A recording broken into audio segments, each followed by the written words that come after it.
WNYC Studios is supported by Car Care To Go. We all know the hassle of getting an oil change or car repair. Car Care To Go saves you time and stress. They pick up your car, repair it, and bring it back to you all with the click of a button.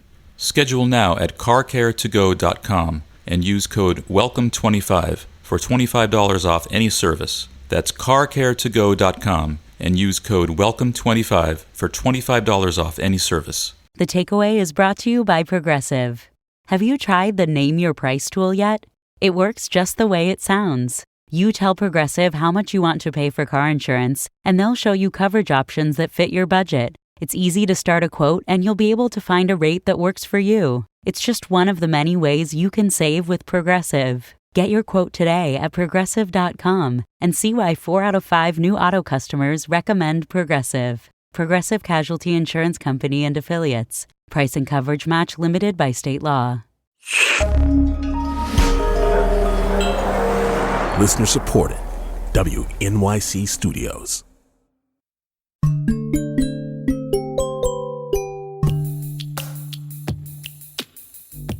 Welcome to The Takeaway. I'm Melissa Harris Perry. More than 600,000 Americans have lost their lives to the COVID-19 pandemic. And alongside the pandemic's massive illness and death toll is the economic devastation it has wrought. Over 9 million U.S. workers lost their jobs during the first 3 quarters of 2020. Faced with an impending poverty pandemic, federal lawmakers acted swiftly. They sent out stimulus checks. They expanded unemployment insurance. They increased food subsidies. They implemented the eviction moratorium. And they established cash payments for the child tax credits. In short, when they saw how many Americans were in peril, elected representatives worked together to expand the social safety net. And according to a recent Urban Institute report, the result of these efforts was to lift nearly 20 million people in the U.S. above the poverty line and reduce American poverty to its lowest rate on record. Now, some of you told us about what unemployment insurance benefits have meant to you and to your families during the pandemic, and whether you're worried about the end of federal unemployment benefits in early September.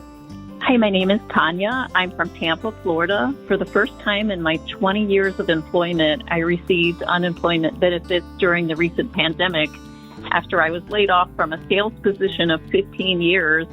Without those benefits, I would certainly be homeless and unable to feed my kids because I don't have a lot of education and I had only 15 years in sales, not a lot of work background. I received benefits and it was a lifesaver. Unfortunately, I found out that my part-time assistantship job for grad school that paid $300 a week was too much to qualify for unemployment, even though I had been let go by my other part-time job and told to apply for unemployment. As a result, I now have to pay back money, nearly $3,000, in addition to not being able to receive the assistance that was helping make ends meet. So now I have no idea what I'm going to do because I can't go back to work full time due to not being able to afford childcare because I have another little one on the way. So yes, I've been extremely worried about it ending and I have no idea what's going to happen next. This is Alexis and I'm calling from Hill County. Hi, this is John Abbott from Hopewell, New Jersey. As a self-employed music teacher and musician, the unemployment benefits are a godsend. I try to bank as much as possible to prepare for the time when the benefits will stop. In the meantime, I'm working to rebuild my teaching practice and get more performance work. I pray the impact of the Delta variant will be minimal, but with a quadrupling of cases here in New Jersey, I'm not counting on it.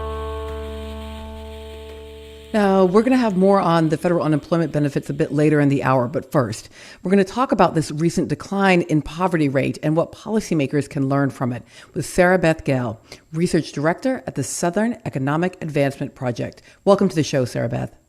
Thanks so much for having me. So first, how clear is it that the decline that we're seeing in poverty is caused by and due to the increased government spending? Well, I mean, it's very clear in the data already. And we actually released a report last week, Pandemic to Prosperity South, where we're tracking different indicators.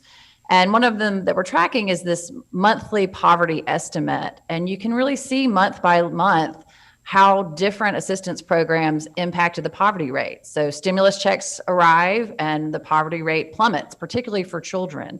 The federal unemployment expires and the poverty rate goes back up. And so you can really see in real time how these assistance programs are impacting people who are living in poverty or near poverty. So on the one hand, this feels like good news. Like, look, here we have empirical evidence that when we spend, and we spend in these targeted ways to directly help Americans and their families, we lift people out of poverty. Why would there be any bad news here? What are the critics of this? Well, I mean, absolutely. It's great news. And one thing I would say is, these are old programs. Unemployment insurance has been around since the 1930s, earned income tax credit, food assistance, the 60s and 70s, the child tax credit, the 90s. And these are bipartisan programs. They've been put in place and supported across party lines. And so really what it's showing us is that we have the programs and mechanisms in place to attack poverty. And we've just flexed the muscle of those programs right now. And so I think that the question going forward is how much we want to flex that muscle outside of the pandemic. And so I think that critics will come and say that it is too costly, but I think that it's just a budget question in the end. So what are we willing to spend if our goal is to reduce poverty? And of course, there's that old saying that budgets are moral documents, right? If you want to know what you believe in, look at where you spend your money.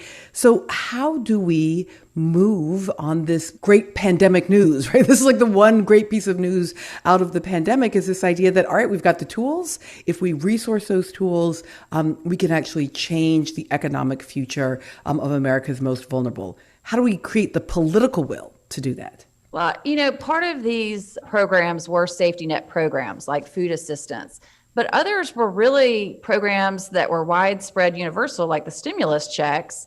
And that was all about keeping the economy humming, right? And so this isn't just about anti-poverty programs, but our economy depends on folks having confidence, being out there spending and having enough money to spend. And so I think that part of the conversation is not just the safety net and anti-poverty, but really, how we're going to bring the economy out of this pandemic, really restore it and help it to grow. And one of the ways to do that is to ensure that folks have enough money to spend. So I think that it's both the moral and the economic argument that needs to be made. And I think that's exactly the policy conversation we will be in the next few months as a lot of these programs reach their end. So on the one hand, I want to jump rope and cheerlead and be excited. On the other hand, how do I square these graphs, these data points with the stories I've been hearing from across the country about hunger during the pandemic, about experiences of homelessness? The poverty line as a statistical measure is one thing, but how are poor people, actual humans, experiencing this pandemic moment? Well, that's a great question. And I think that it really gets to it. The poverty line is one figure and it's in the aggregate. It looks across an entire year. And a lot of these assistance programs were really episodic. So you would get a stimulus check and that might help you make ends meet for a few months, but then it went away. Or you would get unemployment insurance and the extra federal unemployment insurance, and then it would expire. And so kind of we see this kind of lurching that happened that if you're looking at an annual poverty rate, really doesn't capture. And so families could really benefit for a few months and then dip back down into poverty. And so I think that's also an important part of the policy conversation is how we ensure that people are not lurching back and forth over that poverty line, but that the safety net really gets them to a place where they have the ability to go look for a better paying job. They have the ability to go get training and skills development. And they're not seeing that kind of up and down cycle that can happen when these benefits come and go. One of the issues that we've talked about on this show has been the issue of wealth, right? And, when I'm talking about it with students, it's always think of wealth as kind of how fluffy your mattress is, right? So when the bad times hit, when unemployment comes, when a pandemic hits, if you've got a nice big fluffy mattress, you have something to fall back on. And if it's thin and narrow or not there at all, then, you fall down and harm yourself. We know that there is a massive wealth gap between racial groups.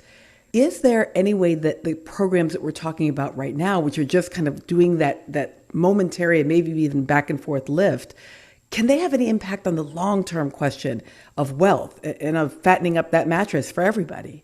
Well, I think that the child tax credit is really where this conversation is going to land in terms of wealth and stability of kind of wealth building, because it is such a momentous effort to really reach in and particularly lift up child poverty. But it's expansive. I mean, it's reaching the vast majority of families in the U.S. And so the conversation really is going to turn to whether that should be permanent. And again, like the earned income tax credit, we've had the child tax credit for a long time. And the question really is, at what level do we need it to be? And that's a real opportunity to make that permanent and really begin that wealth building through that tax credit program. Can you tell us stories of, just in order to take the policy and make it real for folks, some of the folks maybe that you've worked with, individual people or families that can really help us to see what these policies have meant? Yeah, last fall we did a survey with a tech company, Propel, through their Fresh EBT app. So these are households who are using food assistance, SNAP. And we asked about challenges in the pandemic, but we also asked, are there any programs that are making a difference for you? And overwhelmingly, it was unemployment insurance, food assistance, and stimulus checks. And we heard people say things like, I was able to catch up on my bills. Denai in North Carolina said that. Eva in Arkansas said, until SNAP went up, it was either buy my medicine or eat. A woman in South Carolina told us, we never went hungry because of those pandemic EBT benefits. And so these programs made a real difference in people's ability to make ends meet, to put food on the table, to pay their rent. And finally, we asked folks, what do you want policymakers to know? And what was really kind of fascinating to us is people had very specific policy prescriptions that they were giving to policymakers through our survey. But a lot of it was, come talk to us, hear about our challenges, and hear what would make a difference in our lives. So that's something that we're really focused on going forward, particularly with the American Rescue Plan funds. As state and local governments are putting these funds into place, we're doing a really hard push to have a commitment to community engagement so that those folks who are most marginalized can really guide how those funds can help make a difference in their lives. The Delta variant has increased cases of COVID across the country, but most intensely the spikes we're seeing right in the South and right in many of these places where the need is greatest. Any thoughts about the fact that this pandemic is not over and what that means for the social safety net that we're seeing actually work right now? Yeah, particularly in the South where we focus, one of the things that we talk about a lot is Medicaid expansion. So even if we're seeing the poverty rate fall, which is great news, like you and I discussed, the southern states in particular have not expanded Medicaid. So you might have a family that jumps above the poverty line, but the parents are still uninsured because of that lack of Medicaid expansion. So they're probably one medical bill away from going back into poverty or going bankrupt. And so, our perspective is this is a health crisis. It's ongoing, and we've got to continue to shore up our healthcare infrastructure, both through our public health system, but also through Medicaid expansion, to make sure that people can weather this crisis and that we're marrying those assistance programs like unemployment insurance and SNAP and stimulus checks with the healthcare infrastructure that will ensure that people can get back to work, can have healthy and safe lives. Sarah Beth Gell, Research Director at the Southern Economic Advancement Project. So appreciate you joining us. Thanks so much, Melissa.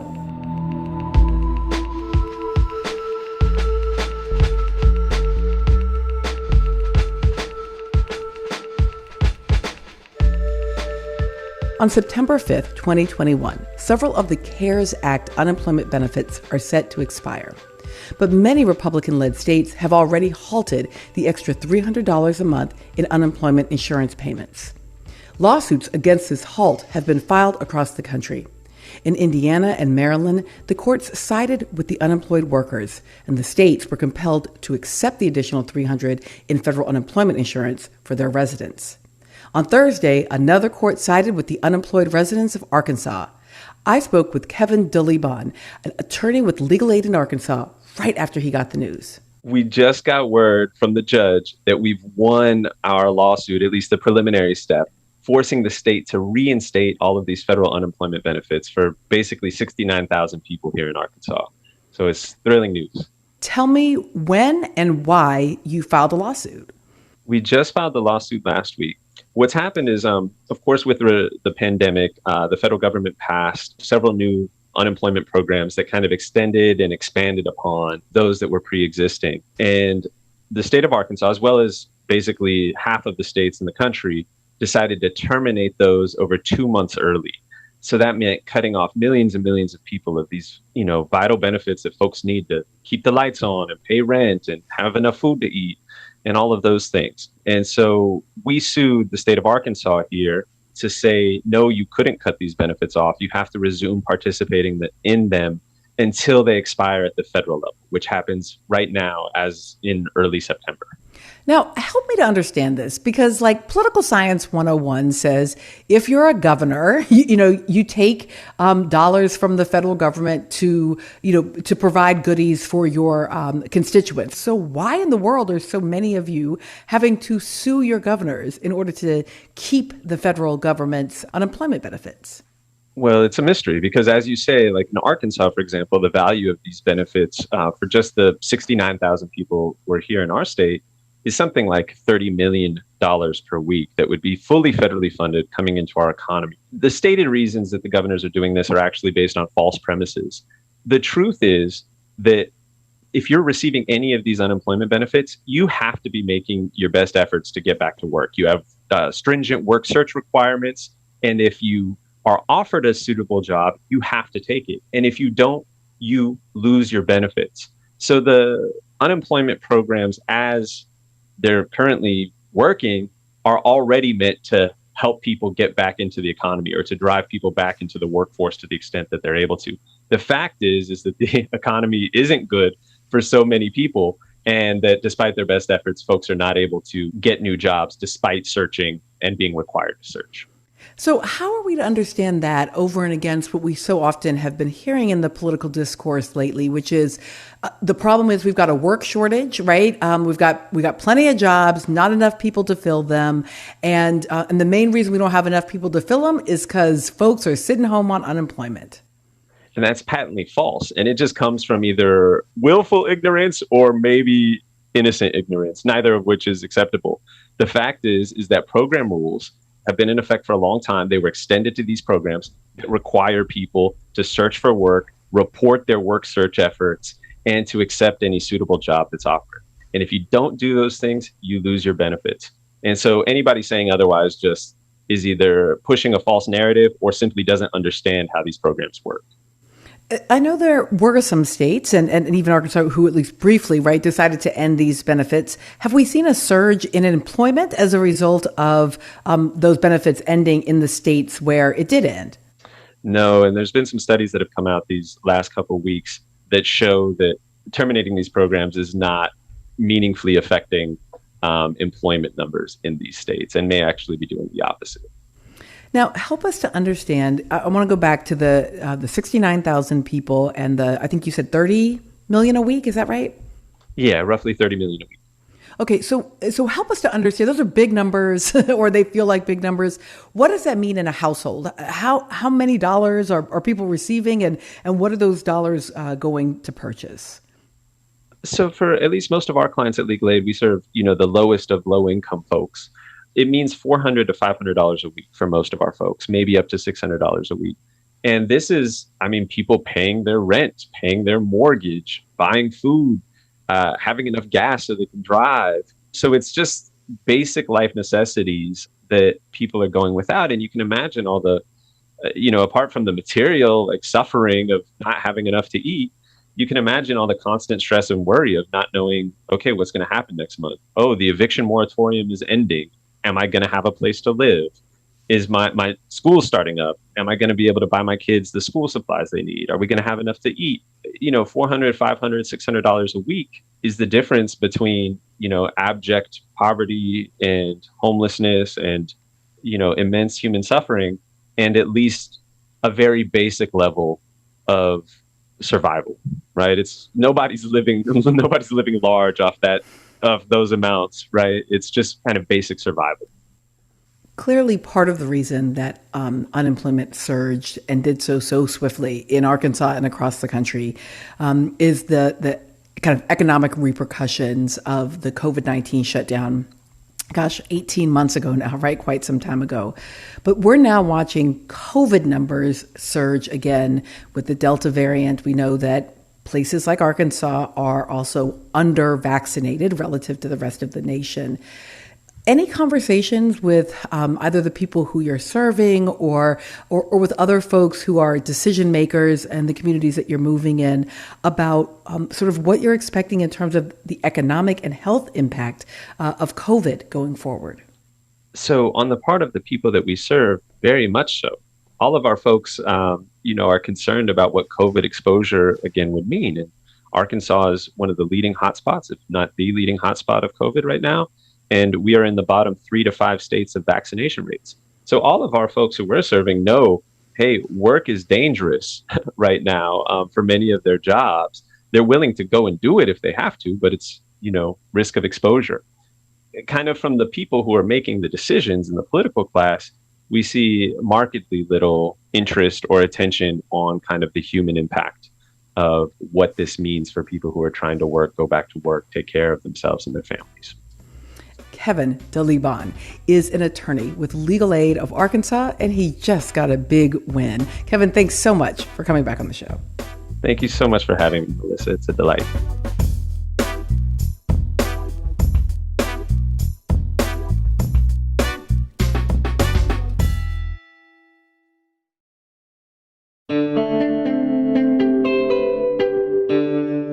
You're listening to The Takeaway. I'm Melissa Harris Perry. On Tuesday, the House Select Committee, formed to investigate the violent January 6th Capitol insurrection, held its first hearing. Earlier in the week, we discussed the racist language rioters hurled at Capitol Police Officer Harry Dunn and the hard truths they revealed about our history. Everything is different, but nothing has changed. Why is telling the truth hard? I guess in this America, it is. The hearing took place despite opposition from most congressional Republicans who've largely resisted Democrats' attempts to examine the causes of the riot, including former President Donald Trump's role in inciting the violence. Following this week's testimony from law enforcement, we wanted to hear from someone with deep knowledge of the inner workings of the Capitol Police Force. Joining me now is Terry Gaynor, who served as the Capitol Police Chief from 2002 to 2006, and then as the Senate Sergeant-at-Arms until 2014. He's currently a CNN political analyst. Thanks for being here, Terry. Melissa, it's good to be with you. Thank you for covering this. We heard just a very brief portion of Officer Dunn's testimony. I'm wondering about how you felt watching the testimony from him and the other officers this week. I actually thought the testimony was both chilling and agonizing. I know and have worked with 2 of those officers, including Harry Dunn. So it was very, very personal. So you combine their personal experiences with the video that was shown during the testimony and that we've seen really tells a powerful story. But it hurt, actually. These were friends. Yeah, I had that same sense of just feeling gut punched. Can you help us to understand how Capitol Police are different from, say, our local police departments? Is there something different about processes of recruiting or hiring or training? No, the training and the hiring is really very similar. They are full federal law enforcement officers. They go to the Federal Law Enforcement Training Center in Glencoe, Georgia for 6 months after they've gone through a rigorous process, which includes the background checks and polygraph. These are men and women with many of them have college degrees, some former military, some with experience in the civilian world before doing this. Then they come up to the Hill and they go through another 2 months of school at a very unique training center just outside of Washington, D.C., and they go through a lot of specialized training of how it will be to police in and around the Hill. So they pay a lot of attention to all the threats that we had definitely seen after 9/11. And they are good, solid officers who are, some ride motorcycles, some in cars. We even had horses for a while. So it's a good federal law enforcement agency. So you mentioned a time period I want to hear more about. You served as chief during those years immediately following 9/11. What was the kind of daily sense of threat during that time? And what kind of effect did it have on the officers and on your protocols? Well, we nearly doubled the size of the department after 9/11. I had been the executive assistant chief in Washington, D.C., and asked to come over to take over that position. And so the threat, if people remember, after 9/11 was improvised explosive devices being delivered by planes and cars and trucks or backpacks, and then ultimately shoes. So that certainly was the concentration as we tried to harden the Capitol and the streets and bollards and who could go where and what type of access. And then even the big Capitol Visitor Center was developed so that people would only come in that way. So the threats kept evolving after 9/11. But I have to admit, Melissa, that even when I was chief or the chief law enforcement officer of the Senate as Sergeant at Arms, we did not practice or anticipate at that time an insurrection with thousands of people storming it. We practiced for a lot of things after 9/11, but not for insurrections, not armed rebellion. We had protocols in place that would have kept small groups that we anticipated could have tried to come to the skin. We had that Capitol Visitor Center open, so you would have to be screened to come into the building. But to attack in the numbers that were done there and rush both the east and west front steps was not something we anticipated. We did not train to fight armed insurrectionists in the building. We did not talk about what use of force would be used in those type of things. So that was a shortcoming. Now, maybe after some of the incidents we saw over the summer, whether there were capitals being taken over, I think in Oregon, in Michigan, maybe the thought process should have been changing. So, but that's what we're going to investigate if we finally have a good, solid committee hearing. I feel like that's extremely important for the American public to understand that even if there was intelligence coming in, and we'll learn whether or not officers had that intelligence, but that there wasn't a clear protocol. Because I got to say, I remember as I was watching it thinking, is this what they're supposed to do? Is this how it's supposed to happen? Well, let's say, like I say, we trained for 1 or 2 or 3 people rushing those steps, and we had enough officers, and there were enough officers to attack and confront them. We had heavily armed people up on behind some ballistic podiums on each side. In fact, it could take further action. But it wasn't designed to repel hundreds and hundreds at a time. And I know even as this thing was unfolding in the immediate days, people said, why didn't you open fire? But number one, that's not the general protocol across the United States, that when you have unruly mobs, there's all sorts of training we've done over the years to try to use crowd control measures, less than lethal force. But the size of the crowd, the anger, the hate, the cruelty, the weapons they had, that requires a different thought process, not only by the Capitol Police, and they're undergoing that now, but law enforcement agencies around the United States. If there are going to be rebellious people who are intent to do harm, to take over, to hang, who are that hateful, have that stone in their heart, we've got to think differently how we're going to manage that. Intelligence gathering is one way. I want to ask about a really difficult moment. On October 3rd, 2013, Miriam Carey was shot and killed by Capitol Police. She was an unarmed civilian. She had an infant strapped into her car seat. I have to say, I thought about Miriam Carey a lot as I was watching the January 6th events, and wondering how it is that she could have been killed. And let me be clear, it's not that I wish for one more loss of life on January 6th, but is part of the reason that happened because of this protocol difference that you're revealing for us right now? Well, that's a pretty complicated question, so let me address the first one. We did and do have different procedures when we believe a car is a improvised explosive device vehicle, the way to deliver that. So unlike police departments across the United States that have pretty much stopped saying you do not shoot at moving vehicles for any reason, even if the vehicle is coming at the officer, we don't shoot.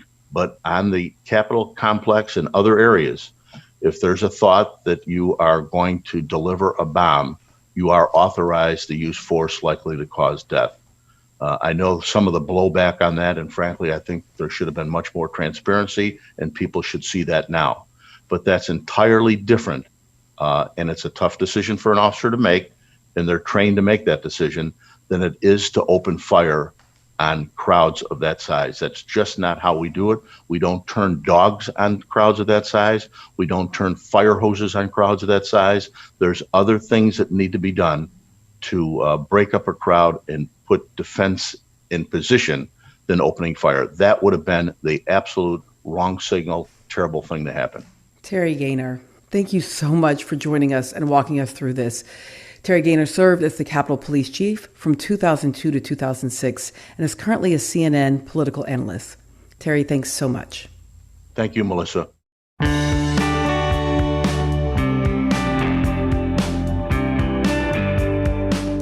Something truly remarkable and rare happened this week in Washington, D.C. The U.S. Senate voted to move forward on legislation. Yes, you heard me right. Something actually happened in the U.S. Senate. Not a press conference, not a statement. Real and actual legislation moved through the upper chamber when 67 members of the U.S. Senate voted to advance the bipartisan infrastructure bill. The Senate has voted to move ahead with a $1 trillion bipartisan infrastructure package. In a 67-32 procedural vote late Wednesday, 17 Republicans joined all Democrats to begin debate on the bill. Woo, child, I had begun to think it was not even possible for such a miracle to occur. And why exactly is it so surprising to discover that congressional lawmakers are actually making laws? Because most of the time, the Senate does nothing. And to be clear, that's not an ideological or partisan evaluation. It's an empirical observation. One made by Adam Gentleson, whose book Kill Switch reports, quote, when the Senate is in session, it typically takes half off Monday and Thursday and all of Friday. I'm about to run for the Senate, y'all. Here to help us understand what is happening in the Senate is Adam Gentleson, author of Kill Switch, The Rise of the Modern Senate. Adam was also Deputy Chief of Staff to Senator Harry Reid. Great to have you here, Adam. It's so great to be here. Thanks for having me. So I feel like I didn't want to say the big F word in the introduction, but help us understand what it is that allows the U.S. Senate to do so little. Well, it's the filibuster. That's the F word. And you know what's interesting about the filibuster and what I write about in the book is that the way that it is used today is very different from the way that it's been used in the past and much more destructive. And I also go through how it was not part of the original Senate and actually runs counter to the framers' vision for the Senate. Today, the Senate was created to protect minority rights and to give the party that's in the numerical minority a right to debate and to have their opinion heard and to try to influence legislation. But the idea was always that at the end of the day, the majority would rule. And what you saw with the vote earlier this week that you mentioned was not a debate, not a vote on the bill itself, actually, but just a vote to open debate on the bill. And that's what's so remarkable about the Senate today. It's become so paralyzed that simply the act of deciding to open debate on a bill is a reason for celebration and, a newsworthy achievement. That is how paralyzed we've gotten, and it's because of the filibuster and specifically the way the filibuster has mutated over the last few decades into something completely unrecognizable and very, very destructive. So let's walk up into some of those details. So first, look, I know that I am not alone in my adoration of certain Americana films. And obviously, Mr. Smith Goes to Washington and Jimmy Stewart doing the sweaty, long working man filibuster on the Senate floor is one of those moments that I think is in the minds of many of us political nerds when we think, we don't want to do away with that. That is debate. That is what the Senate is for. But that's not what the filibuster is right now, right? Absolutely not. And it's not even really what the filibuster was at the time. it was very much a whitewash of the filibuster. It was accurate in the sense that, the way the filibuster was deployed during that period, and we're talking about 1939 was when Mr. Smith Goes to Washington came out. The way it was deployed then was that senators would actually stand on the floor and give a long speech, and you did have to sort of hold the floor physically in order to maintain the filibuster and to delay or block whatever you were trying to stop. And so that's very different today. Today, you don't have to give a speech at all. You just have to send an email, and we can talk about the reasons why that is. But it's as easy as sort of opening an app and hitting it today, whereas before you actually had to put in a lot of effort to deploy it. But the whitewash part is about how and to what purpose it was used. And the film, and the reason I think that it resonates for a lot of Americans, is the film has this underdog portrayal of, Mr. Smith, an average guy who went to Washington, and he finds himself fighting corruption in the Pacific Northwest. And that is not how the filibuster was being deployed at the time. The primary use of the filibuster at the time the movie came out was to block civil rights bills from passing. As I said, the movie came out in 1939. The most recent use of the filibuster by the time the movie came out was to block an anti-lynching bill that had passed the House of Representatives and actually had majority support in the Senate and could have become law if it weren't for the filibuster. So during the Jim Crow era, from the end of Reconstruction in 1877 until the passage of the first major civil rights bill in 1964, the exclusive use of the filibuster to block bills altogether, to stop them dead in their tracks, to make them fail, was against civil rights bills. Civil rights bills were the only category of bills that were killed by the filibuster during that 87-year period. And as much as I appreciate the importance of understanding that kind of supremacist, white supremacist or racist history, that for me would not be enough to say we should eliminate the filibuster, because there'd be so many things we just have to get rid of if it was enough based in a kind of racialized history. I think what moved me most about your text was your description that no matter who wins, like in most of the country, no matter what the actual preferences are of the American people, the filibuster can still kill it. That's absolutely right. I think it's, as you say, it's important to understand where it comes from. And I think it's critically important to understand that it's not part of the fundamental vision of the Senate, because I think oftentimes it is defended as this foundational feature of our government, when in fact it is basically a historical accident that was sort of ushered into existence by obstructionists throughout history, and oftentimes with the prime motivation of maintaining white supremacy. But as you say, after the 1970s or so, it started to be used by both parties on a variety of issues, not just civil rights. And certainly Democrats and progressives could point to instances where it came in handy for them to stop something that they opposed. But when you step back and take a look at it, it is a tool that does two things primarily. One is to increase the amount of dysfunction in our system and make it almost impossible for basic business to pass. What was being celebrated this week as a huge bipartisan achievement is basically a glorified highway bill, which was something the Senate used to pass regularly on huge bipartisan votes, and now we are so dysfunctional that this is cause for great celebration. So it causes massive dysfunction. But the other thing it does is that it systematically empowers a narrow, conservative, overwhelmingly white minority over the majority of the nation. And I think that is the reason why it needs to be reformed.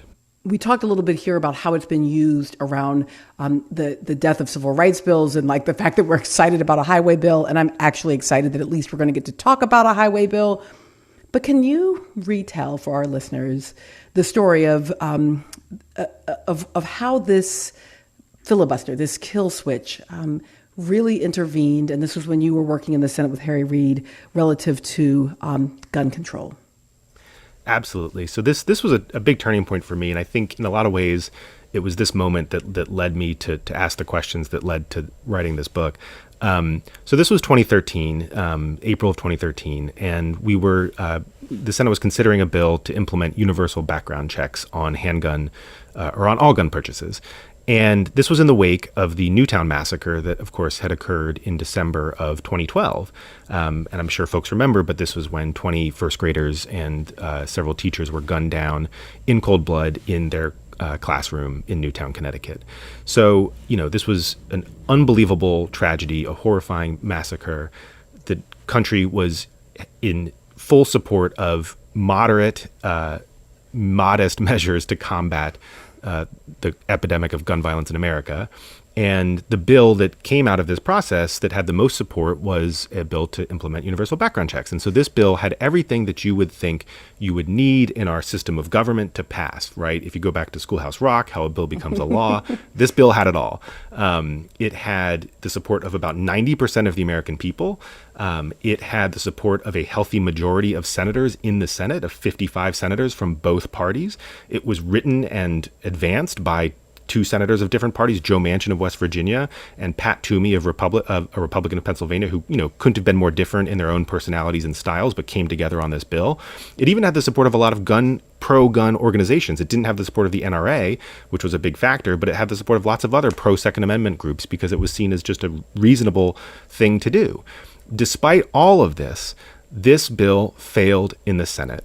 And it did not fail because it couldn't get majority support. It didn't fail because it didn't have the public behind it. It didn't fail because it was a bad policy. It failed because a narrow minority of Republican senators who represented less than a third of the American population were able to rally in opposition to it and block it from passing. And they didn't have to give a speech on the floor at any point during debate. The bill was on the floor for about a week. Grand total time spent debating it was about 2 hours by its opposition over the course of a week. Mitch McConnell, who was the leader of the opposition at the time, spent a grand total of about 2 minutes debating this bill.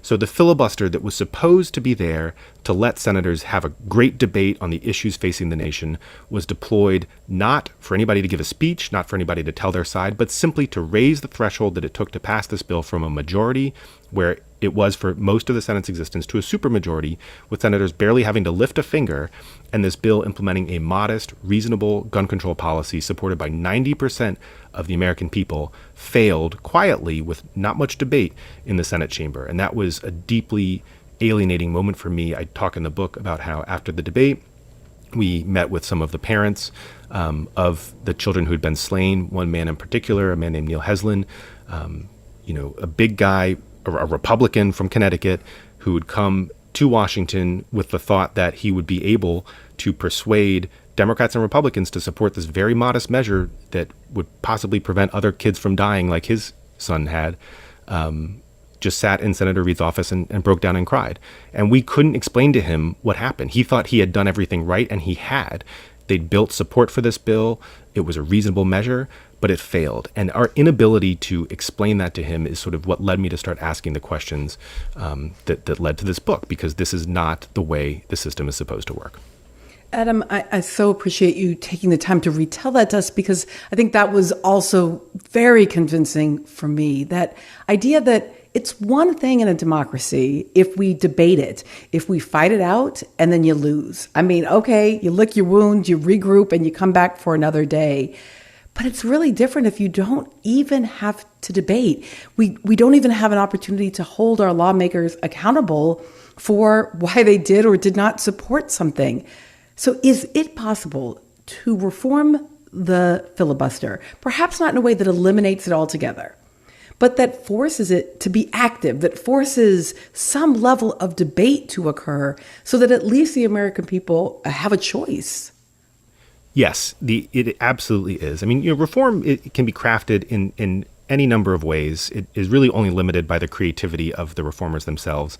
And what you could do to meet the goals you describe is require senators to actually be on the floor if they're going to filibuster. Try to get it back to the idea that, if you have something to say, you're welcome to say it. And like you say, let's have a debate. Let's argue it out. Let's do it in full public view and let the American people decide who they agree with. But on this gun control bill, the other side lost. They lost in every respect. They lost public support. They lost by not getting a majority, but then they won because they were able to block the bill. So let's switch that around. Let's make it so that if you want to win the debate, you actually have to persuade people to come over to your side. So you could implement a reform that would require senators to actually hold the Senate floor and give speeches if they're going to deploy the filibuster. You could also sort of narrow, just set a certain scope for what would be allowed to pass through this more expedited process. You could decide to have a carve out is a very popular idea right now for things related to democracy reform or civil rights. because right now a lot of other things can get around the filibuster by going through this process called reconciliation. It's pretty arbitrary what gets to go through that process and what doesn't. It basically is what can comply with a series of very complicated rules that were passed in the 1980s. So again, not a grand Senate tradition. This is something that was invented in 1986. So, to expand the scope of what can get around the filibuster would be a reasonable thing to do, I think, especially given its history in blocking civil rights. So there's a number of modest reforms that you could pass that would go a long way to alleviating the dysfunction that the filibuster is currently causing and actually try to get it back to what it was supposed to do, which is to have people go to the floor and debate and let the American people decide which side they agree with after hearing, the arguments from both sides. So you said a couple times there, you could do this or you could do that. Who is the you? Who is it who could do this? A majority of senators of any party. The Senate is designed to be responsive to the will of the majority. So as soon as 50 senators plus the vice president decided they wanted to implement a reform, whatever that reform is, they could do it tomorrow. That is not the hard part. The hard part is getting the votes to do it. But once you decide what you want to do, implementing the reform is something that could be done in a matter of hours. Sounds like a plan. Adam, thank you so much for joining us. Adam Gentleson, author of Kill Switch, The Rise of the Modern Senate. Please, folks, take time to read this one. Thank you for joining us, Adam. Thanks so much for having me. That's all the politics we have for today, y'all. We really appreciate you tuning in. Now, before I head out, let me give a quick shout out to our fantastic team that helps me to make the radio. Our producers are Ethan Oberman, Lydia McMillan-Laird, Shanta Covington, and Katarina Barton. Our line producer is Jackie Martin. Our senior producer is Amber Hall. Vince Fairchild is the genius on the board operating. Jay Cowett is our director and sound designer, and Meg Dalton is our digital editor for the week. David Gable is our executive assistant, and Lee Hill is our executive producer. The Olympian Dominique Dawes was the guest MHP most geeked out over this week. So go check out that segment if you haven't heard it at thetakeaway.org. Thanks so much for listening. I'm Melissa Harris Perry, and this is The Takeaway.